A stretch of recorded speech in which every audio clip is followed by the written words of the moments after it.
اب میں دوسری بات کرتا ہوں. آپ کے ملک کا صدر ہو، وزیر اعظم ہو، آپ کو کہے کہ مجھے ایک جانور چاہیے، آپ جائیں گے مارکیٹ اچھے سے اچھا چھانٹ کے لینے کے لیے کہ وزیر اعظم نے مانگا ہے، آپ اس کو خوش کرنا چاہتے ہیں. مجھے بتائیں وہ کب تک وزیر اعظم ہے؟ اس کو یہ معلوم ہی نہیں ہے کہ میری سیٹ کب تک رہے گی، وہ صدر کب تک صدر ہے، وہ عہدے پر کب تک ہے، اور اس کو دے کر آپ کو کوئی ثواب نہیں ملنا. یہاں کیا ہے؟ یہاں آپ کے لیے ثواب بھی ہے، بخشش بھی ہے، اور خود فائدہ ہی فائدہ ہے. اگر ہم سوچیں عقلی طور پر بھی، اللہ تعالیٰ کو نہ گوشت پہنچتا ہے نہ خون پہنچتا ہے، اس کو پہنچتا ہے تو ہمارا جذبہ پہنچتا ہے، تقوی پہنچتا ہے. تو اپنے دل کو صاف کریں غلط خیالات سے. یہ جو بہکانے والے ہیں، انہوں نے اگر کچھ حاصل کیا ہوتا تو یہ کچھ بن گئے ہوتے. بنے کون ہیں؟ وہ جو محبت والے ہیں، جنہوں نے قربانیاں دی ہیں.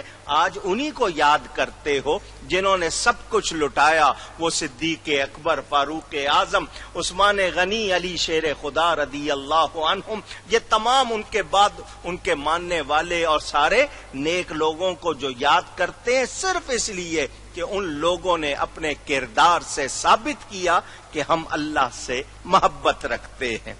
مقصد کیا تھا؟ جان قربان کرنا. جانور کس نے بنایا ہے؟ اللہ نے. پیسے آپ کو کس نے دیے؟ اللہ نے. آپ کہیں گے میں نے کمائے، تو کہاں سے کما لیے؟ یہ ہاتھ پیر آپ کو کمانے کے لیے ذہن کس نے دیا ہے؟ سب کچھ، یہ سب کچھ اللہ کا. جانور بھی اللہ نے بنایا، آپ کو مال بھی اللہ نے دیا. اللہ کے دیے میں سے تھوڑا سا سال میں ایک مرتبہ خرچ کرنا تو خوش ہونا چاہیے یا اس پہ ہمیں تنگ دل ہونا چاہیے؟ تو خوشی کی بات ہے کہ اس لائق بنایا ہے. تو آج جو لوگ بحث کرتے ہیں ان کو کچھ حاصل نہیں. وہ جو کہتے ہیں جی یہ لا تعداد جانور ذبح ہو رہے ہیں، بے رحمی ہے، تو جب اپنی دعوتوں کے لیے ذبح کرتے ہو اس وقت بے رحمی کیوں نہیں یاد آتی؟ جب ان کو بوجھ لادنے کے لیے استعمال کرتے ہو اس وقت بے رحمی کیوں نہیں یاد آتی؟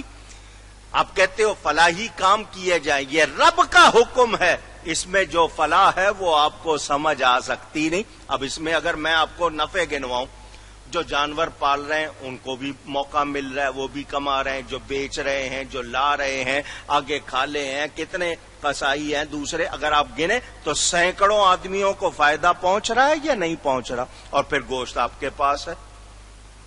تو وہ لوگ جو صرف بات کر رہے ہیں ان کا کچھ حاصل نہیں. انہوں نے قرآن کے حکم کو سمجھا نہیں ہے. یہ بے رحمی ہرگز نہیں، یہ ہمارے لیے رب تعالی کی مہربانی ہے.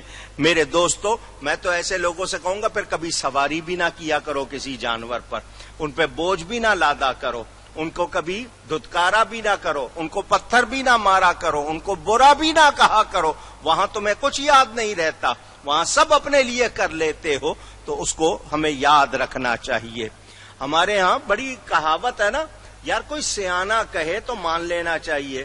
تو سیانا 10 سال 20 سال 30 سال 40 سال کا تجربہ رکھنے والا سیانا کہلائے کہ اس کی بات مان لو. یہاں تو رب تعالی فرما رہا ہے، کہاں مخلوق کہاں خالق کی بات، اس پر بھی ہم نہ سمجھے تو یہ ہماری نہ سمجھی ہوگی. اللہ تعالی ہرگز ہرگز کوئی ایسا حکم نہیں دیتا جس میں کوئی بے رحمی کی گنجائش ہو.